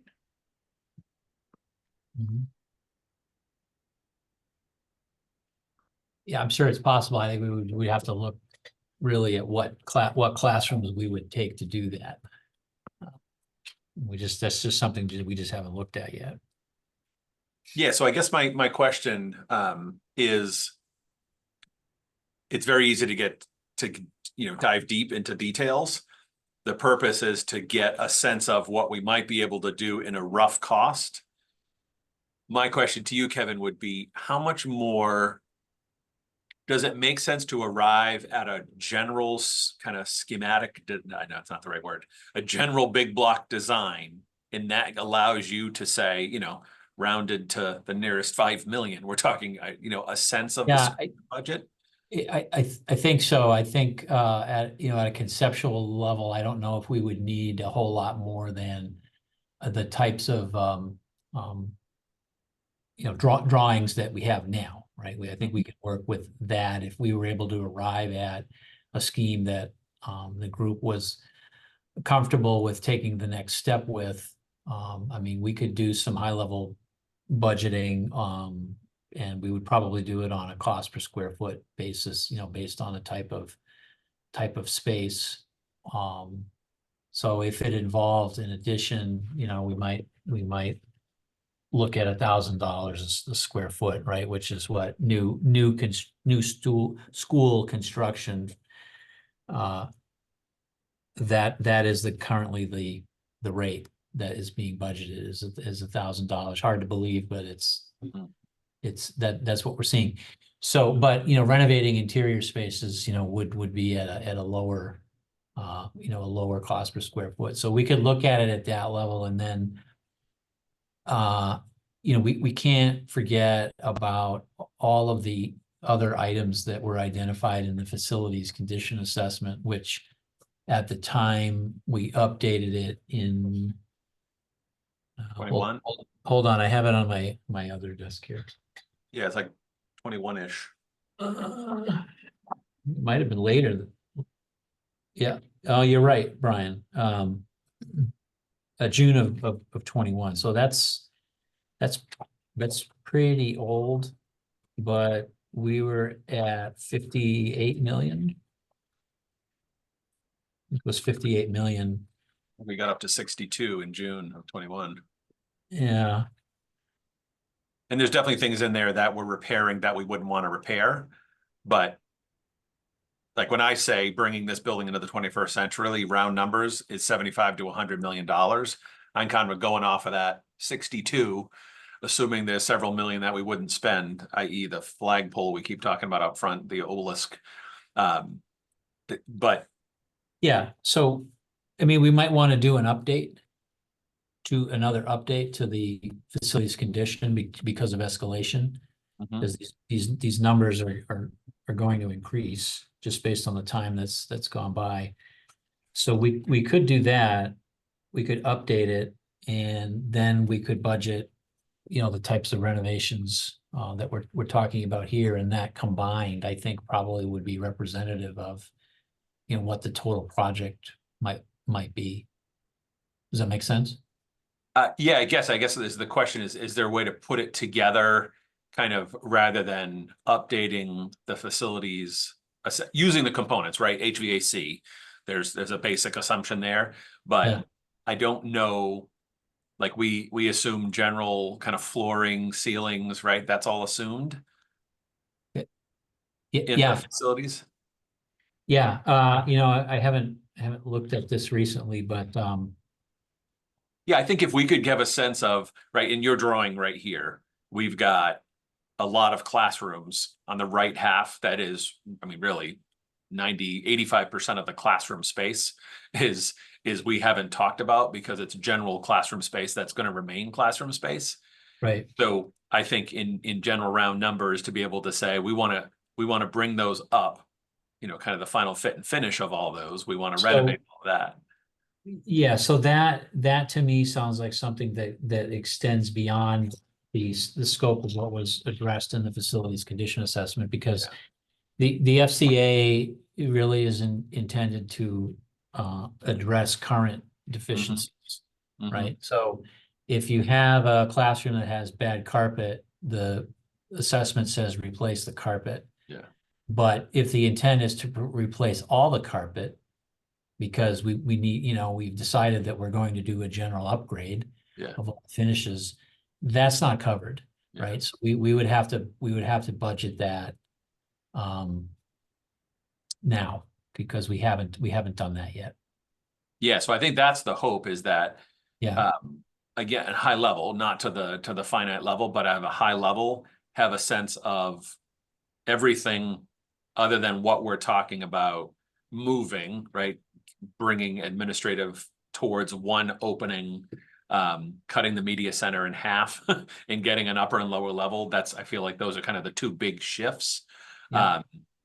And then on top of that, updating the classrooms with new finish would be the whole school, right? I mean, we have to make assumption about site work. I don't think we were talking about changing traffic flow, or not suggesting we study that, now at this point, but the assumption that we're going to have to fully repave everything. We know there's drainage and stuff that's sinking all over the place that's going to have to be rebuilt. And so, redoing all of the site as it exists now. Yep. I think that would be a ballpark on all of that, would be the number that allows the committee to make a decision as far as a recommendation of how to proceed. I don't want to speak for Matt and Narissa, but I think that's our understanding. Yeah, that's what I'm looking for. Yeah, I think I'm there too. Just to kind of wrap up what Mike said earlier too, I think that, some of the big, obviously we hear about building conditions, so that needs to be addressed here. But I think what's been described here as far as the setup on the lobby and pulling the current library in half, library media center in half, so that we have an upper lower level, things like that. The biggest thing is, I think I hear about from parents, is security, because it's so every time, right, there's an event in another part of the US, like people reach out because it's just your kid's safety is so emotional to you. So that's one thing that I think we hear about because there are gaps in the current building. And I think that this new setup can address that by moving, what's currently outside. And, the other thing we hear about is weather, definitely kids having to go and switch buildings through blizzards and rainstorms and, 10-degree weather and all that stuff. This addresses that. And I think having a single entrance addresses that. So I think we've sort of got that piece covered. The rest of it is it's little contingents that we hear from, right? This particular team doesn't love where this thing is. This group doesn't love where that thing is. As far as parents go when they're in the building, we're never going to solve all those problems. I think going on sort of those broader ideas is a good idea to move forward as far as just getting us to the point where we can have some sort of an expectation to be able to make a decision down the road. One thing I did wonder, Kevin, and I don't know if this saves us any money, is if there's a possibility. It seems like with the library being kind of used as a multi-purpose space right now, I don't know if it saves any money to possibly move the multi-purpose space that we're showing there, VTV, anything that would be truly public use, move them upstairs. And since it seems like a library media center would become more of an traditional academic use, move those downstairs just to reduce the size of the security zone. I don't know if that helps, because if you could limit it to sort of what's here on the main floor with the gyms, the auditorium, moving that public use space upstairs, and then just having the cafeteria be available through that. I don't know if that saves you anything, but that was just a thought. Yeah, really, it's just flip-flopping, having the media center here and Yeah. the multipurpose below you. You basically talking about inverting them. Yeah, I know you've got that all marked out in funky, lots of funky purple when it's on the bottom floor though. So I just didn't know if that, Right. I mean, I'm sure it's not a huge savings, but. I think it still works. Where did we see that? Option. Option 3, I think. Yeah. I mean, if you left the Yeah, media so lab or I don't know which one of those, but move I think that upstairs. I think what you were suggesting is that if the media would basically stay right where it is, which is right here. Yeah, but be smaller. But we would fill in the floor construction above. So this is media downstairs, and the multi-purpose room would move upstairs. So they would just be inverted, and that secure, perimeter could do something like this. So I think it still works. Yeah, I don't think it saves you a ton of money, I'm guessing, but I just wanted to throw it out there because I don't think so, because we're still renovating the same areas. We're still filling in the floor construction in the same areas. I'm not sure that there's a cost savings there, but okay. But it does have some, functional advantages if we're not considering making the media center available, to the public after hours for events. I mean, that's a programming decision, I think, that comes from, the school. So just to reconfirm, so if the exercise now is high level, that level of detail, if we say, okay, we say we hear no from the MSBA, we're going to move forward and we're going to design. We don't just keep going with Kevin, right? We have to rebid that. And I'm assuming Beam & Associates would be a bidder through the design process, but we would spend ad nauseum, right? Going through every corner of this building, talking through uses like to this level times 1,000. But just to make sure everyone's clear walking away that this is big ideas, big bucket numbers. It's hours and hours and hours of actual designing when we decide whether we're with MSBA or not. Yeah, 100% understand that and agree. I just, Kevin's going to have to make some assumptions. Yeah, so for sure. I figured I would throw it out there so that as he's making assumptions, I I knew you knew. I just was making sure that everyone around, just making sure people who might be watching this on a recording and haven't been part of the discussion, just making sure that that part's clear. And I just want to say we're all used to dodging basketballs walking through the gyms, and that is one thing I have not heard people complain about. The noise overlap can definitely be a thing, but the dodging basketballs has not been an issue. So I'm not sure that's one that we need to fix. Well, I love the design that's actually on the screen right now. That idea of a new entry within the lobby up those stairs, and that, right, even that bleacher structure, we could have soft, netting closing off the two spaces, and there's just lots of ability to have even two, like two different entries, or even if it was one entry and you kind of go two ways. I think, Narissa, this is pretty low hanging fruit here. And it's no reason not to do it. And it could provide separate access to the gymnasium, so you could have two things going on at the same time. Okay. So it sounds like there's one more iteration here to do, right? So I've been taking notes on the preferences. And I think what I've heard is there's some preference for option 3.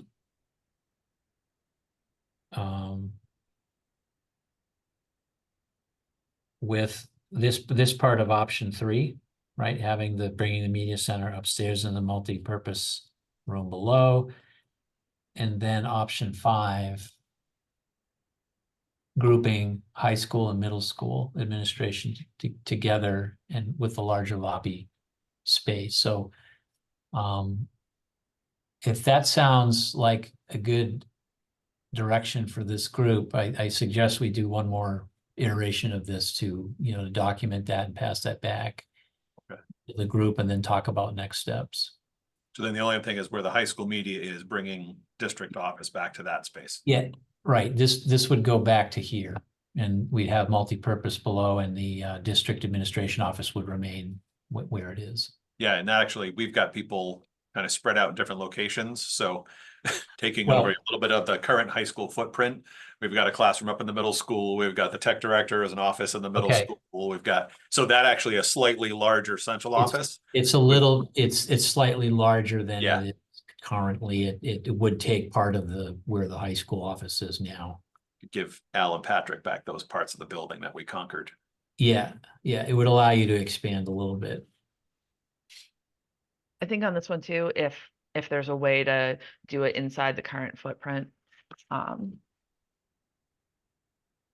that it would be desirable both from space use, but also I'm just imagining this from the outside, and I'm picturing like a single floor middle school admin being bumped on to a 2-story building with your entrance there, and it just feels like it gets really wonky, and another roof level and all that stuff. Yeah, well, there is a way, and I think it's this. Middle school administration would be the only thing that changes really. High school and district would remain as is. The significant difference between this and this is the size of this lobby, right? Here it's generous, and here it's quite a bit smaller, but really I think that's really the only significant difference between those two schemes. But I would need to hear, from this group what the preference is, because this approach is less costly than this one. We're renovating a larger area here, and this middle school office here is a building addition, right? This is new construction. This is adding on to the end of the building, and there are costs associated with that. I find this very appealing as well. I like this scheme. I think this space could really be fantastic, but it simply just would cost more to build. Can I ask a question too? So that in three main level where it's got the high school and the district admin side by side. If Yeah. that were the high school, middle school admin, and then the district admin, the TRS admin not needing to be contiguous. Yeah. That's option 4, but option 3 where it basically leaves the high school renovated where they are, puts the middle school, puts the middle school where TRS admin is. And then the district could be configured in whatever is the most affordable way in and around the lobby. Al, I like that in that they're literally concurrent, sharing a wall. Like there's all kinds of, it's kind of central to the whole school. But a little more removed from what is the kind of middle school wing, which is that whole lower wing. Does that feel too disconnected, Al? I think in either option, certainly not centrally located anymore as far as middle school goes. So I don't think either one, I mean, if you're gonna move it to where it makes the most sense. And it seemed to would make more sense to be, aligned with the high school office, for sure. I agree. I think that's a better approach. I would swap these. Have middle school take this and put the district office here. So I just want to ask this question again. Is it possible to maybe take some classrooms back from the middle school so we can get that bigger lobby back? And I'm imagining have a straight view from the high school admin over to the security, the man trap. So you're back to option. I don't think there is an option. But I'm saying it exists. Well, but I'm saying the lobby of number 5. Yeah, to get Yeah. the bigger lobby back. Because I think that's, I mean, all the points about it being a gathering space and sort of that common area that we talked so much about last time and the flex space that Patrick's looking for. I just think it. To Narissa's point, so this option here appeals to me mainly because you have people coming in and immediately entering into a joint office. So they're not walking down a hallway and turning a corner. They're not going across the way. If we use the other option, we flip-flop where middle school and central office are, then central office is really the entity that's doing all the check-in and screening and vetting everyone as they come in. If we're thinking about the option that was just there where middle school and high school are right there on the corner as we enter, I think we're looking at how we're combining the two offices to have a more unified approach. And even with our like some of our current office spacing now, while I don't think it's in an ideal location, I think there are ways to set up the space from a square footage standpoint so that we've got a more unified structure and organizational grouping there.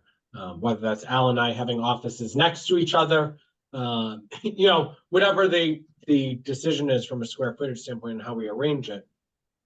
I just think it might be a unified office as opposed to a separate one and separate the other.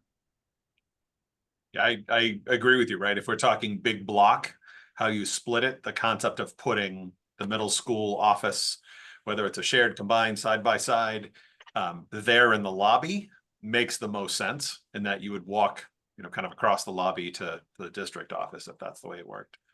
Yeah, I agree with that. But I do agree if there's any way to capture any, and I know the hard part is that those are bathrooms right there in the corner. I don't know if in the middle school lobby there are bathrooms upstairs and downstairs. I think Al, you would say ideally we still maintain restrooms down that end of the floor, meaning where the lobby is now, right? Yeah. Yes. Yeah. So that becomes problematic. Could you, in option 3, could you move the nurse over to where the high school admin is and capture enough space to get both offices in that same footprint? Move the nurse over here. Yeah, and then move the high school into that same L.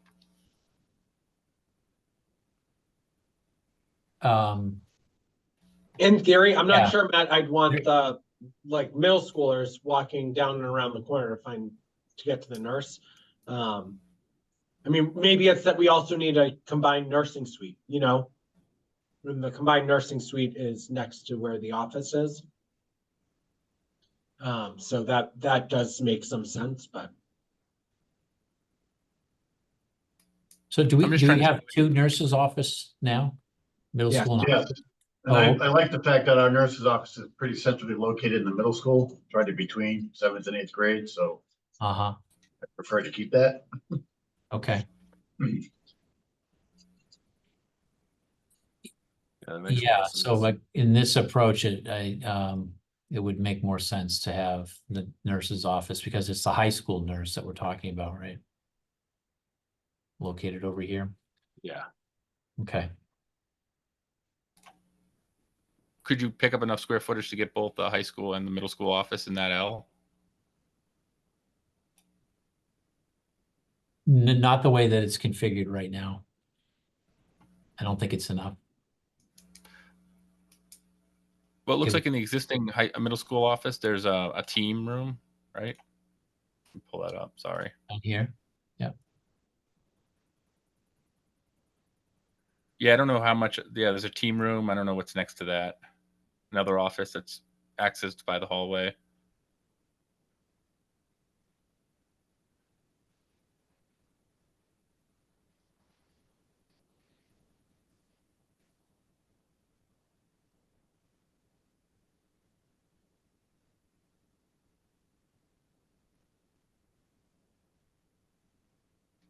Not sure I have that one available right now. So I guess my question would be, so for, again, keeping this big block concept, does it actually make sense to assume that we would have to build something to accomplish what we want in bringing the middle school and high school administration to that left end of the current middle school and the district office? So basically, yeah, so option 5, as far as a cost, we believe we'll have to be building something new into that lobby to come back with something that you're going to cost out.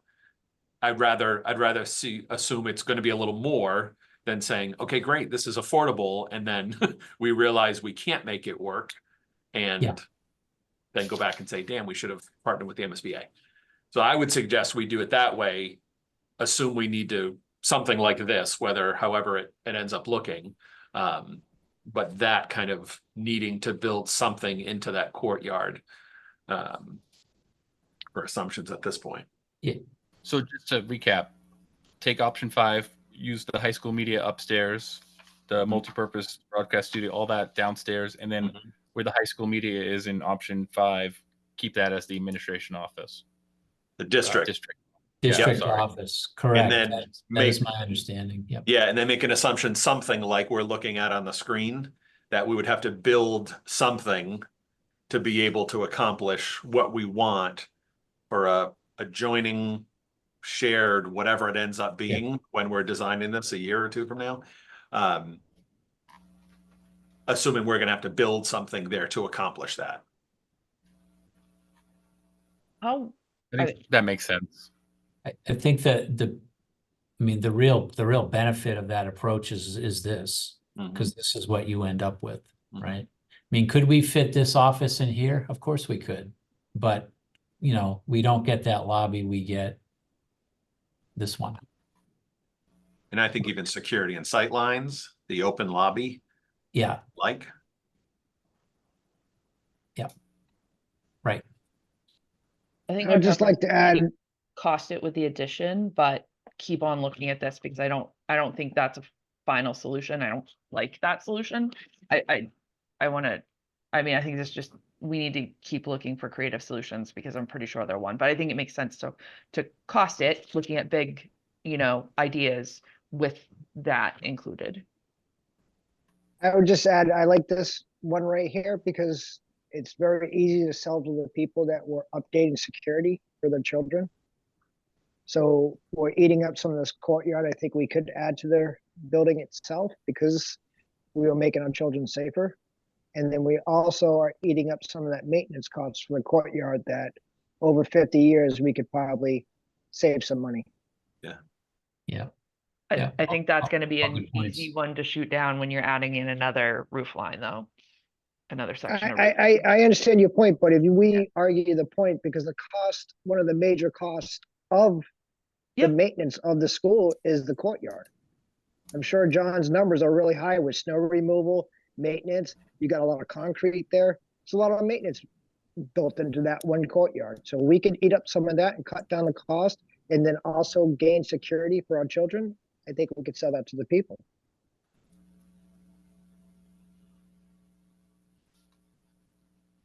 Unless you're Yeah. consolidating the office operations, which there may be more efficiency in that. Yes, I think this plan right here makes it more efficient, more safer for our kids and cuts costs for maintenance. So big block design thinking, where we're adding the lobby like it showed here, we're consolidating high school and middle school admin into a space, hopefully capturing some middle school, but maybe building on. Media center gets cut in half, brought upstairs, new usable space downstairs. Current middle school and high school admin, plus some changes, becomes the district office, and all those extra little satellite places are pulled in there. Yep. Then we're updating the rest of the school to the 21st century. Like, I feel like is that a takeaway? And again, to redraw it again with one more kind of iteration to make sure we're on the same page. Right. That's the level of definition I think that we need to take away from this meeting. So my understanding is complete for what Brian had just described, but there should be some consensus. Yeah. I think, and we can take that and we can do one more iteration, and then we can talk about starting to budget this thing. I'm in favor of that. I have a question. What is the goal for the outbuilding? What happens to that? So earlier on, we had talked about not using it as there you all are, not using it as a classroom space as it is now, but it does have, it does have restrooms. It could become restrooms, renovated restrooms for athletic events on that half of the field, right? Because all of soccer, softball, baseball is all, field hockey is all that field, not necessarily the stadium. We talked, whether it be storage or more outward, outbound adventure, PE, outside PE classes, and those type of usable spaces rather than the current media or the AV lab, right? The TV studio is on one end, and I think is Chris Getty out there? Right? It's a history teacher out there, like bringing that teacher back in. Is that a space feasible to put the wrestling room? From a smell perspective, I love that. I don't think it's wide enough. How wide do you need for wrestling? I think we'd be able to make it work, Matt, but I'm not. I don't know. I could see that space being used as converting it into outdoor locker room space,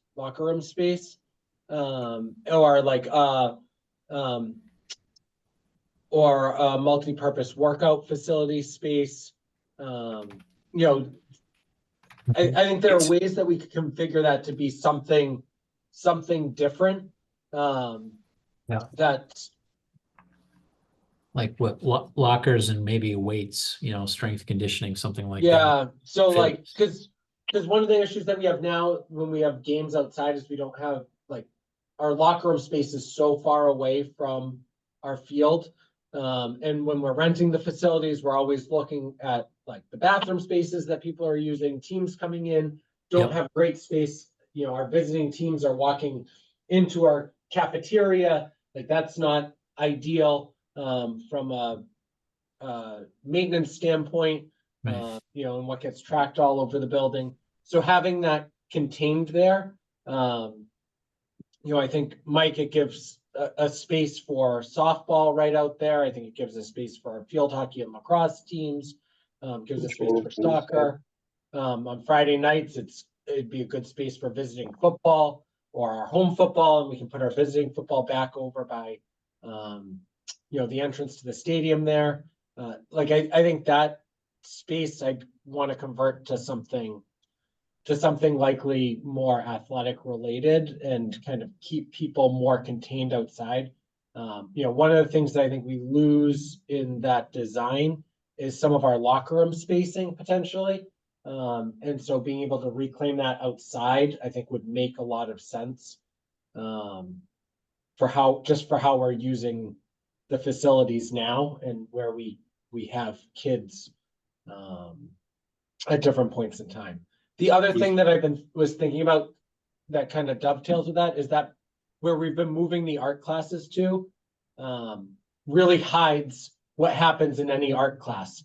And it probably makes it less desirable for anyone to participate in our art classes because no one ever sees it.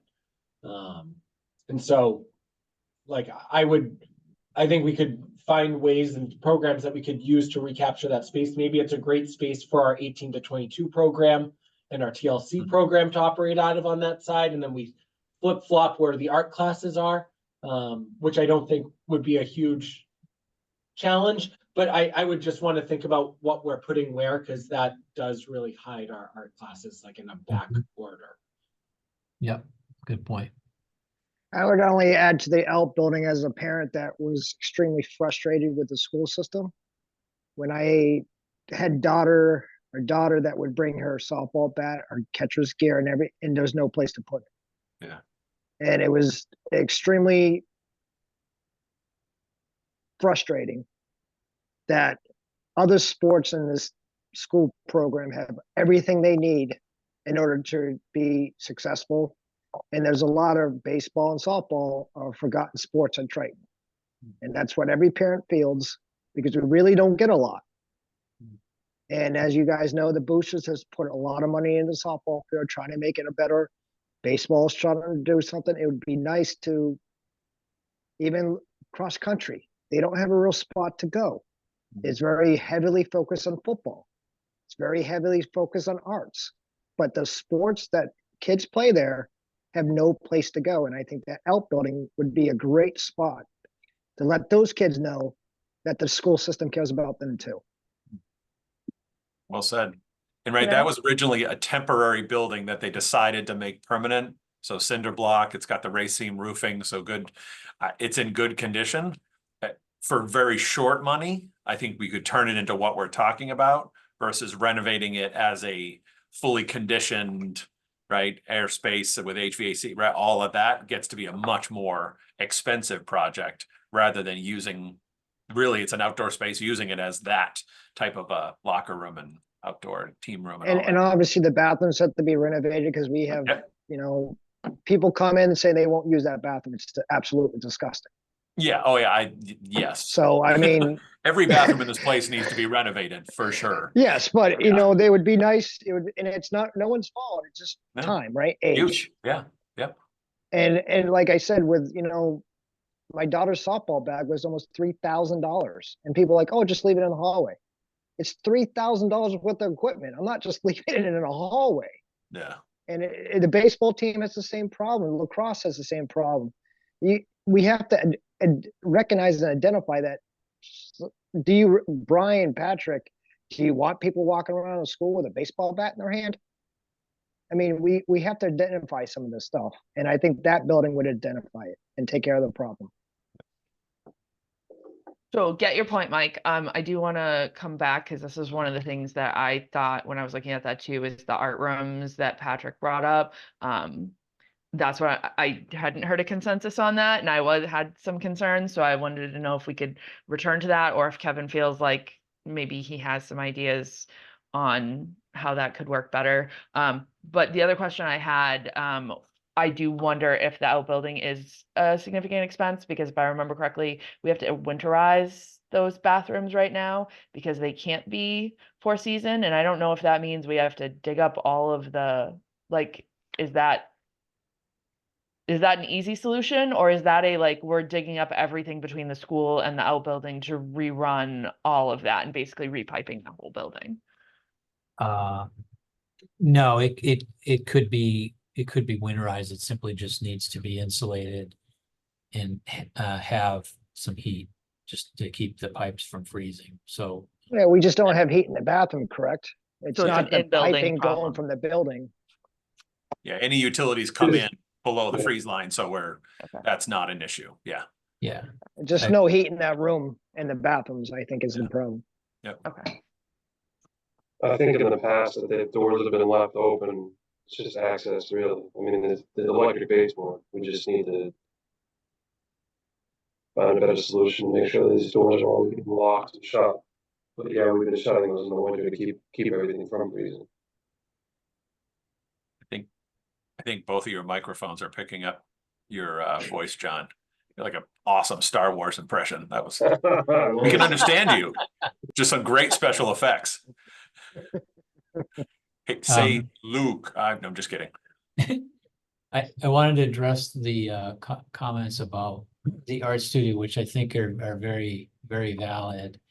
And I agree that it's would be better to have them located where the artwork could be seen. So my suggestion would be to move them from here to here, which would keep them within that security boundary here that we've defined. So I think from our perspective, the reason why this location was chosen because of the available ceiling height. I think in general for, you know, the art spaces, art studios, you want to have that higher ceiling. We don't have that ceiling height in this part of the building. It's the typical ceiling height that you would find, you know, elsewhere on that floor. Still perfectly usable, but maybe less desirable. But if we did relocate them from here to here, we could have, you know, the art rooms on that, you know, in that public area. But we would displace, oh gosh, I'm sorry, I don't have the colored site plans up here, but I think there's some special education spaces here, music. Is there a home ec or? It's actually So the Kevin, 1822. It's an old home So ec Kevin, building. if you were to look at the back corner of the middle school, high school shared auditorium, so you've got, keep moving left. All right, so that's an academic support room. The room immediately to the right is our TLC program, which is for students with that are in a sub-separate program with more significant disabilities. And then the room there is our theater room. If you were to go directly below that, that's our room where our 18 to 22 program is. Next to the 18 to 22 program downstairs, we have our shop classes.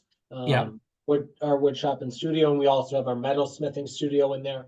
Those are much more appropriately sized for art classrooms. And so I would almost think that one art classroom would be on each floor. You'd have one person that would be downstairs, which would be ideal, but likely she would increase the square footage of her room by probably almost double, and she'd be next to the metal smithing shop that she's already working out of half the day. So you're suggesting moving one of the art classrooms downstairs next to the shop? Yep. Where our 18 to 22 program currently is, and then the 18 to 22 program and the TLC program being next to each other upstairs on the backside of the building, where they have easy access to get out of the building, where we have ramps, which is something that's always been an issue, where they're in closer proximity to the vans that they're using on a consistent basis. I think it just makes a little bit more sense for our 18 to 22 program. They spend most of the day out in the community, so it gives them a little bit more independence with a set entryway that they're going in and out of there. I think that makes a lot of sense. So Patrick, walk me through this. So directly below, so If we I were just to want go- to put some room labels on. Yep, so that's an academic support room currently. Yep. Whoa. Okay, I'm just gonna say, okay, Next to that, yep, on the right is our TLC program, yeah, which is a special ed room.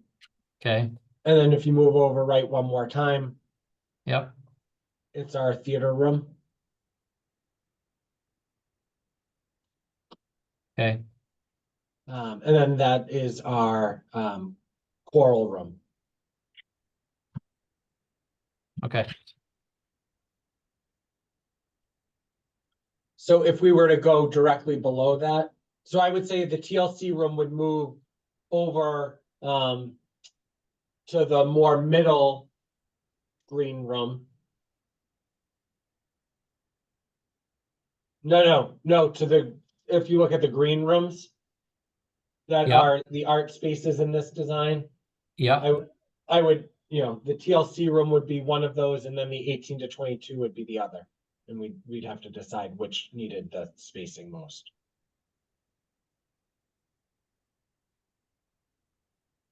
okay. And then below this, so if we can go below. So I'm sorry, so this room now is free? Yep, so that becomes one of our art rooms. Yep.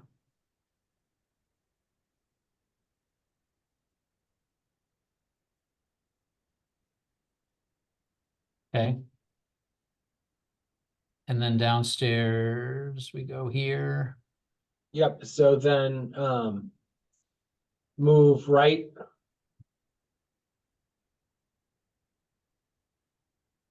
There, yep. Okay.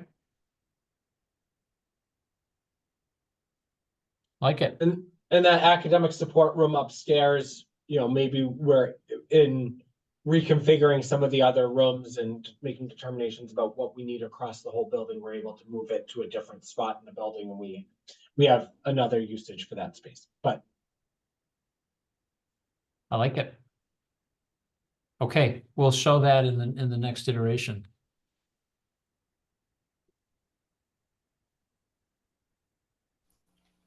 Okay, do we have another meeting set? I was just looking at the calendar. So we have, today is the 1st of October. We do not currently, I think we had set them on the Fridays, and I think we decided to pull them off because we were not using that schedule. I mean, technically there's one on November 8th. I don't know that we want to wait that long. Yeah, I'm away, so that might not work. Okay. Kevin, how long? I think we're kind of refining how much work this is at this point, so. Yeah. What about the 15th? The day after the holiday? 2 weeks from today? Yeah. It's a Wednesday? Tuesday. Or October 15th. I'm sorry, I thought we were in November. Yeah, October 15th. That works for me. Yeah, I could make that work. I'm gonna have to be a tentative and get back to you, but maybe Caitlin can come if I can't. I can do that day. The day after the fair, so we're gonna be like, I'm living at the Topsfield Fair for the next week and a half.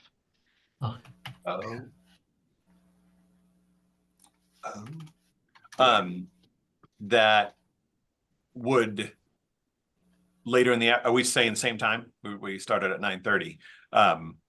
Is later in the day better for anyone or everyone? It's tougher, I'm sure, all the selectmen, because we have so many meetings at night. Okay. We got to prepare for them. Okay.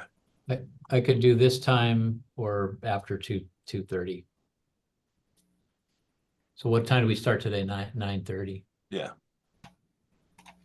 We want to Can say, I ask for like a little bit of maybe, Brian, what's in your head for an updated timeline? Because one of the things that you wanted to discuss was a communication strategy that was on this agenda. Are we just, I don't think we're there yet. I would agree with you. Yeah, I think we want to, I wanted to start having a discussion about communication. I don't think we're yet ready to set a strategy. As far as timeline, we're talking about now one more iteration saying, okay, as a big block concept, we believe this would address the needs as an alternative to partnering with the MSBA and studying the whole shebang. And then Kevin takes that with his team and provides some high level cost estimates. I think we're then communicating out more broadly once we have some data. I don't want to, I mean, we could certainly put out an update that says, here's what we're talking about. I think if we say too much too soon, people are going to start associating price tags. But I do think it's also important to start communicating the work that this group is doing. The whole concept of a plan B design so that we're ready to jump when we learn from the MSBA in December. We're not waiting another year if we hear no again. Right. Well, I update, I don't know how Raleigh and Salisbury does it, but we have meeting updates on our meetings and I update the group then. Alicia, I share all these with, like, as soon as Brian or the Triton puts it out, they all get this. So they're watching just as much as we are. They're watching. Okay. I do the same for Raleigh. As a matter of fact, I report out at the next selectmen's meeting each time we have a meeting. Yeah, me You too. actually do a really good report, Christine. I watch, as you guys know, I watch everyone's meetings. You actually did a really good report. Thank you. I do I'll too, have to and go watch it and model. it's very detailed. Very good. Yes, it's very detailed. You do a good job with it, Christine. I have 3 Which in pages of Ro- notes right now. I was going to And say, it's almost Raleigh, like you have to. worked in the schools or something. Yeah, a little bit. Well, in Raleigh, she has to make sure she's very clear with people. So I have to say, I don't think it's too early for a communications plan because I think, you know, the select boards may be aware, the school committee is definitely aware. We've done a fairly good job, I think, of keeping it sort of at least in the communications that are going out to our parents, and guardians, but I don't think it's made it beyond that. And I'm worried that people are going to feel like there's a, you know, that it came out of the blue if we don't do a better job of getting more information out to the general public. And it doesn't, my opinion, I don't think it should wait, because I think you get that, you know, that where did this come from? If we're at the decision point at the time that they first hear about it, then that's the feeling that sets people back on their heels. If you're not doing some work to make them aware that the process is going on. So do you think, I agree, do you think we should be communicating now? I don't think it's a bad, sorry, go ahead. I was or like in 2 weeks, right? I think my thinking was today, I think there's still a few questions versus after so we're going to meet 2 weeks from today on the 15th of October to be able to say there's a facility subcommittee of the school committee that has membership from the town boards of selectmen or vice versa. And through that process, we have identified an alternative that we believe might meet the needs as a plan B alternative or something like that. So I just, and that doesn't mean we have to wait until the 15th to draft it, right? We can be working on that communication. But my thought would be communicating once we've said to Kevin, all right, yes, this is the big block we're willing to kind of use as an assumption right now to say, give us some high level cost estimates. And then we'd be able to say, right, it's a need that updates the whole campus and addresses security access and also some traffic flow and, you know, operations, you know, combining the operations of the middle school and the high school on the campus or something, you know, I'm making this up, obviously.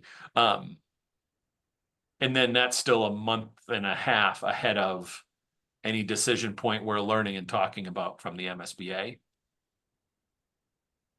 I mean, I think the earlier the better, but that's just. I would only be concerned with going too early because, you know, Alicia and Christine definitely know we have people in our communities that are going to make assumptions of cost. Until we have a cost and some kind of understanding of our costs, that, you know, we got to be very cautious of how we approach it if we don't have costs So Narissa, to your allocated point, to. yeah, to your point, I think we are communicating out because, these vocal people do watch our meetings. Yeah, they So I think, I think we are communicating out, feedback and stuff, but I think I don't think we should message anything until we know what that message is, because now we're flip-floppers. We're Yep. flip-floppers, we're educators. Like, part of this is saying to people, this is the process we're going through, right?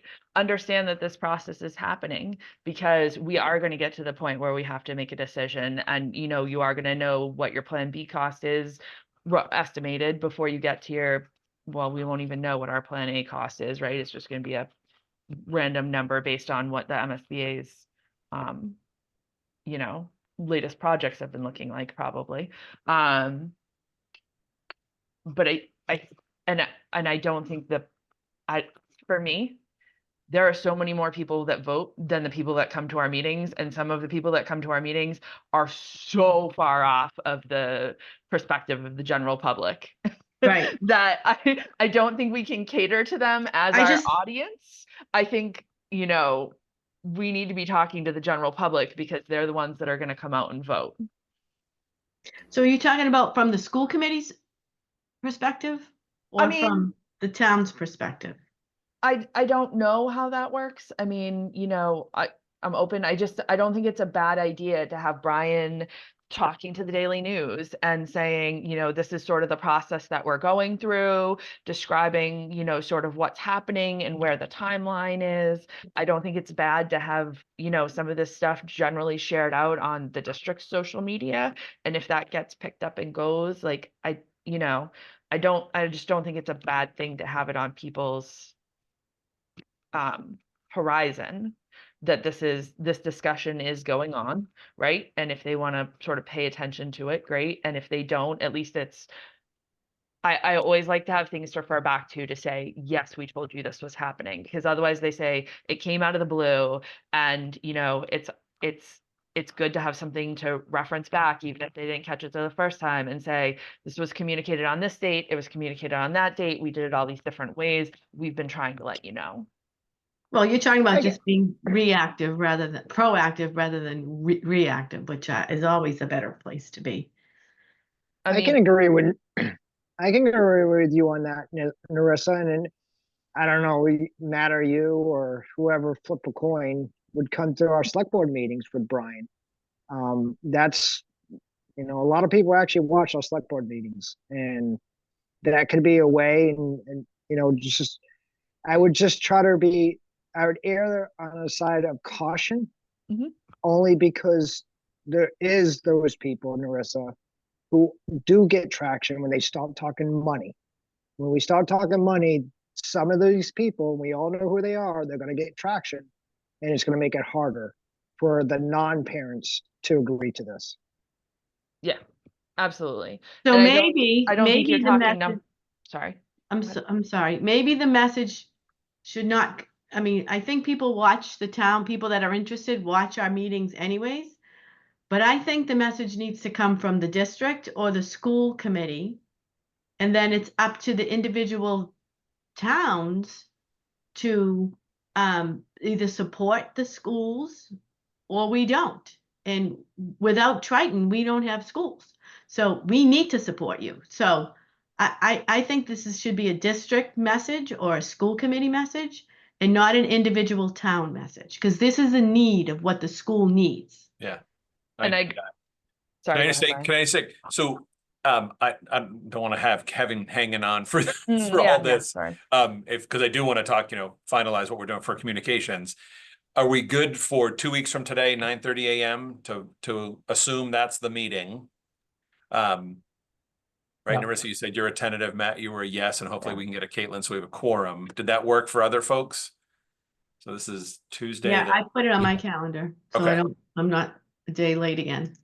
Okay, so Tuesday the 15th at 9:30, and Kevin, you're clear on big block ideas for you to go do your work and bring back. I got it, and I should be able to get you something in advance of the meeting, so give folks a day or two to look at it. Okay, perfect. Before the holiday. Yeah, okay. I'll look Okay. for the invite. So nice to see you all. All right. Thanks, See you again in Kevin. a couple of weeks. Thanks for all the feedback. Thank All you, right. Kevin. Thanks, Kevin. Appreciate Thank it. you. My pleasure. Um, Sorry, I just wanted to go back. I think that yeah, Alicia- no, definitely. Yeah. exactly right. And Mike too. We're not talking about dollars at this point. We're not talking about what do you move where. We need to be talking about the needs of the building. And I think the public actually does a fairly good job with the middle school sludge and that type and the leaking, right? But I think there's a value to saying upfront, sort of, these are the litany of issues that we know are a problem. Here's some photographs to back it up. And also we've identified, security, like run down the list of sort of the non-visible weather in the building sort of things. Mhm. To just say, I- this is what we're seeking to address, right? And I think we should focus on that. I 100% agree with you, Narissa, that, and Brian and the school committee, because I agree with Alicia, the town shouldn't be putting this out because we're 3 different towns. But the school district, we all tied to, right? So I think it's really important that the school committee and Brian bring this to our towns, and then we can work off of that. You're a separate municipality from us. It has to be driven by you guys. Yeah, no, for sure. Yep, totally I agree. Yes, we can take that away as work for the committee to do. As far as, I mean, technically, this is a school committee subcommittee. I love having, obviously, the town input. That's important. But yeah, no, And then you ought to think about Triton Ed Foundation and the PTA too, eventually pulling these people in, because they're the ones that are gonna have to pull it over the line. yeah, we had a meeting last Yeah. night talking about it. Especially the alumni. The alumni, as we all know, are the dominant force in all 3 of our towns. We got to get them involved and behind us. I agree. Okay. So So you'll work on a communication strategy, like a press release or something? Yep. Okay. And it's going to be focusing on this, just kind of the work that we've been doing.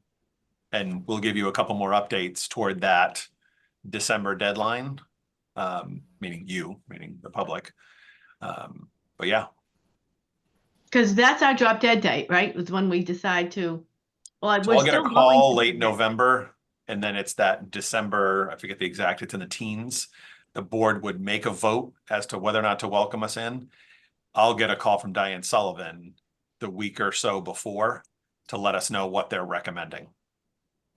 And I think part of your messaging, and this is just me, with no background in communications or anything, facilities, is what happens. There's 2 things. One, what's the consequence of doing nothing? Mhm. Because there is going to be one. Mhm. And the what's in it for me. Mhm. I mean, that's how we sell stuff at my day job. We have to sell a lot of stuff to, Mhm. Get buy-in. And what's in it for me? Mhm. You got to figure that out. Yep. Absolutely. Okay. Well, then we'll get to working on that. Yeah, I don't know. I don't have anything else. Is there nothing else on the agenda? No, that was the only piece that I was like, I don't know if we're there yet. Yeah. All right, so we're all set. Yeah. Good. Yep. See you in 2 weeks. Can I get a motion, Narissa? I will make a motion to adjourn. Second, roll call vote, Narissa? Yes. And I'm a yes. Thank you very much. Thank you, All right, guys. bye, everyone. Everyone.